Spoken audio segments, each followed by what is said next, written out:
Sophie Durocher. Un savoureux mélange artistique de culture et d'information. Bon, c'est une grande gueule à chaque fois qu'il s'ouvre la bouche.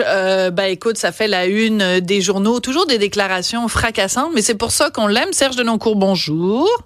Bonjour, Sophie.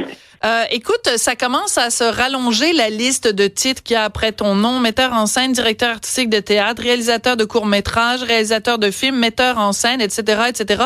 Fait que c'est quoi la définition de ton toi-même que tu préfères, Serge? Un être humain. Ah, mon Dieu, que c'est vraiment très original. Serge, là, en ce moment, ça va pas bien du tout dans la culture. J'écris là-dessus, plein de journalistes écrivent là-dessus. Oui. Des grands noms du théâtre comme Robert Lepage et sa compagnie de théâtre Ex Machina doivent soit annuler des spectacles, il y a des musées qui font faillite. Ça va pas bien. Pourquoi ça va pas bien, Serge? Parce que ça fait 60 ans que ça va pas bien, puis que personne prend les moyens pour que ça aille bien. Parce qu'il n'y a pas un gouvernement qui a eu le courage de mettre la culture comme priorité dans un pays comme le Québec, qui a besoin probablement plus que toute l'Amérique d'avoir une culture forte pour garder notre identité, etc. Et il y a beaucoup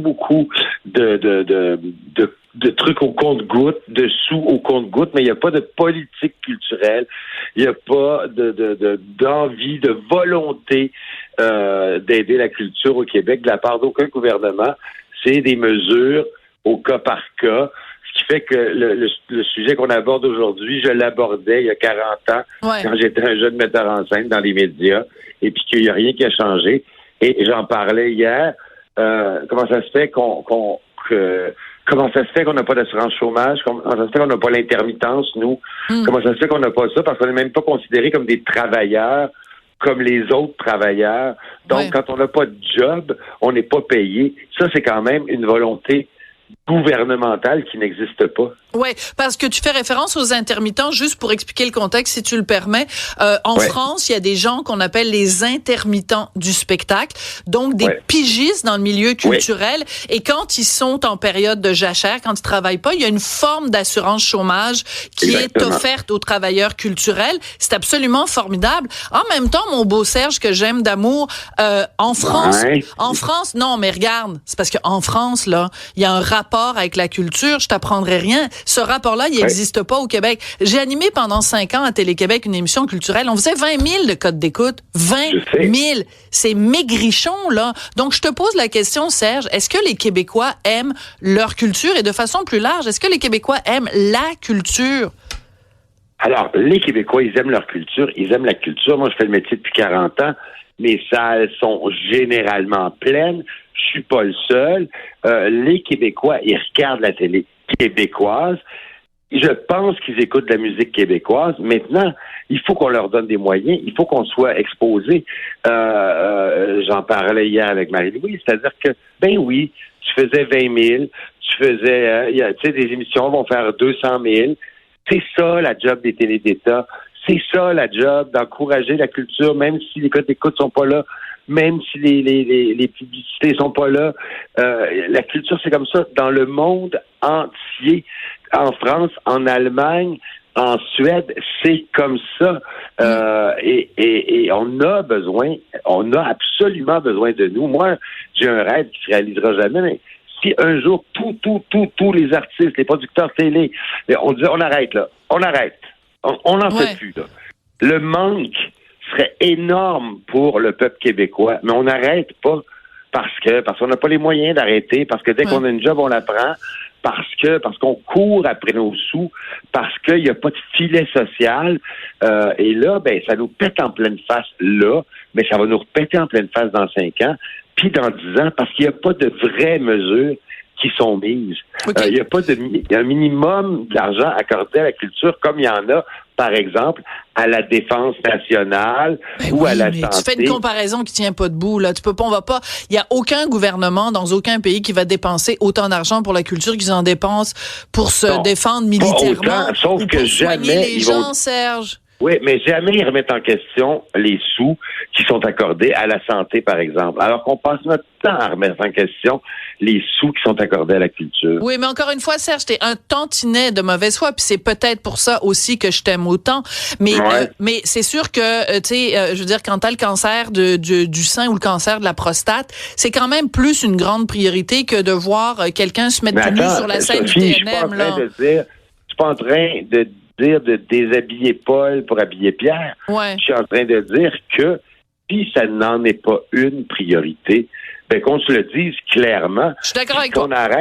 Qu'on arrête tous les artistes québécois d'essayer de donner une image, une identité à ce pays, qu'on arrête et qu'on nous le dise. Moi, il y a un truc qui me rend fou, c'est dès que Robert Lepage gagne un prix, puis dès que Céline Dion est malade, puis dès qu'on a quelqu'un à l'international nommé aux Oscars, tout le monde se pète les bretelles.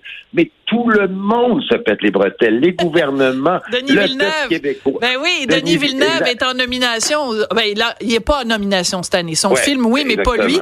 Mais ils sont tous là à se péter les bretelles en disant c'est une fierté québécoise. Alors, ben oui. Moi, il m'est arrivé un truc, Sophie, dernièrement. Là, j'étais tellement gêné. J'étais à Bologne, à l'Université de Bologne, pour voir le film de Xavier Dolan en 35 mm. Ouais. J'étais avec Xavier, plein d'Italiens dans la salle. J'étais assis avec eux. Et le film commence. Ce transfert en 35 mm a été rendu possible grâce à la Fondation Prada, à l'Université de Bologne et d'autres partenaires. Il n'y avait pas le mot Québec ou Canada là-dedans. Nous, on n'a pas participé à ça, à sauvegarder l'œuvre de Xavier, à la mettre en 35 mm. Le monde, ailleurs en Europe, ont mis des sous. Ici, il n'a pas réussi à avoir des sous. Alors comment ça se fait qu'on ait la fierté des gens à l'extérieur? Serge, encore une fois, t'es un tout petit peu de mauvaise foi. Je vais dire deux choses. Oui, t'es un petit peu de mauvaise foi parce qu'ici au Québec, il y a le programme Éléphant qui est financé, il se trouve par quelqu'un qu'on connaît bien ici dans la boîte parce qu'il s'appelle Pierre-Carl Pellado. Donc, Pierre-Carl, à titre privé, met une tonne de fric pour sauvegarder le cinéma québécois. Et justement, à Bologne, il y a chaque année un festival où on sait des films remasterisés. C'est là que t'étais? C'était dans le cadre de ce festival-là? Peut-être. Ouais. Mais moi, ce que je veux dire, c'est toi qui te mauvaise foi, Sophie, parce que c'est pas parce que Pierre-Carl finance le projet Éléphant, c'est pas parce qu'il y a des choses bien qui se font que ça va bien. Évidemment qu'il y en a des choses bien qui se font. Évidemment qu'il y a des gens qui tu sais, tant qu'à ça, on peut parler du fait que Pierre-Carl s'occupe aussi du rideau vert. Absolument. Tant mieux, sauf que c'est pas suffisant. Oui. Moi, je travaille au Rideau Vert. Les cachets sont pas suffisants. Les salaires sont pas suffisants. Les budgets décors costumes n'ont pas augmenté depuis 10 ans. Pas parce que Pierre-Carl veut pas, évidemment, parce qu'il y en a pas de sous puis que l'inflation nous est tombée dessus. Et là, tout le monde fait « Ah oui, les pauvres artistes, il y a des articles partout. » J'entendais Mathieu Lacombe, il n'y en a pas de solution. Il est un peu impuissant. Alors, moi, c'est que je suis fatigué. C'est comme si j'étais fatigué parce que ça fait 40 ans que j'en parle de ça. Je te comprends. Probablement Robert Lepage aussi, puis d'autres acteurs, puis des danseurs. On en parle, puis on se dit oui, le statut de l'artiste, oui, il se passe rien. On est toujours pauvre. Le bottin de l'artiste est un des annuaires les plus pauvres de la province, et on veut pas en entendre parler parce que on est là tous les soirs pour divertir les gens à la télé ou sur les planches. Puis qu'on fait semblant que ça va bien, parce qu'on n'est pas pour faire chier tout le monde avec nos problèmes quand ils ont payé 60 $ pour venir nous voir sur scène. C'est ça. Mais tu vois, c'est ça le problème, c'est que vous êtes victime de votre succès. C'est-à-dire que monsieur et madame tout le monde, mettons, qui en arrache puis qui a de la difficulté à manger 3 fois par jour, qui allume sa télé à 18h ou à 20h pour regarder un téléroman et qui voit un comédien puis qu'il le voit à la première chaîne, à la deuxième chaîne, à la troisième chaîne, puis à la quatrième chaîne, il y a de la difficulté à imaginer que cette personne-là, elle vit, mettons, peut-être une bonne année, mais que ça fait 5 ans qu'elle crève la faim puis qu'elle est pas capable de se payer autre chose qu'un 1,5 dans Hochelaga Maisonneuve, comprends-tu? Quand il y a ce comédien qu'on voit dans 3 séries, il y en a 10 000 qui sont dans aucune série. Exactement. Et qui n'ont pas accès à l'intermittence, donc à l'assurance chômage. Moi, je veux dire, Sophie, là, tu sais, on pourrait faire des grandes théories sur le peuple, la culture, etc. Mais quand un peuple est pas capable d'admettre que ces travailleurs de la culture ne sont pas des travailleurs au même titre que les autres et qui n'ont pas le droit à l'assurance chômage, Je trouve que la question, la réponse est dans la question. On considère qu'on n'est pas des travailleurs, qu'on est des clowns, qu'on est des amuseurs publics, qu'on n'est pas nécessaire et que pourquoi on serait payé quand on travaille pas? Ben parce que les plombiers, ils sont payés quand ils travaillent pas. Si, évidemment, ils ont cotisé à l'assurance chômage. Ouais. Donc, on va résumer ça en disant Serge Deloncourt réclame l'assurance chômage pour les artistes. Je suis sûre qu'il va y avoir un soulèvement populaire en ta faveur puis que tout le monde va être d'accord avec toi. Ironie ici. Bon. Écoute, vu que... Non. Je pense que les gens vont peut-être être d'accord avec moi. Peut-être. Ben oui, mais non, mais moi, j'aimerais ça que les gens soient d'accord avec toi, c'est pour ça. Écoute, il me reste 30 secondes à peu près, donc oui ou non, as-tu aimé Jean-Sébastien Girard qui t'a imité au Bye Bye? Ça vaut même pas la peine que je fasse jouer un extrait parce que c'était très court. Non. Mais l'as-tu trouvé bon? As-tu trouvé qu'il t'avait bien? J'ai trouvé Jean-Sébastien très bon.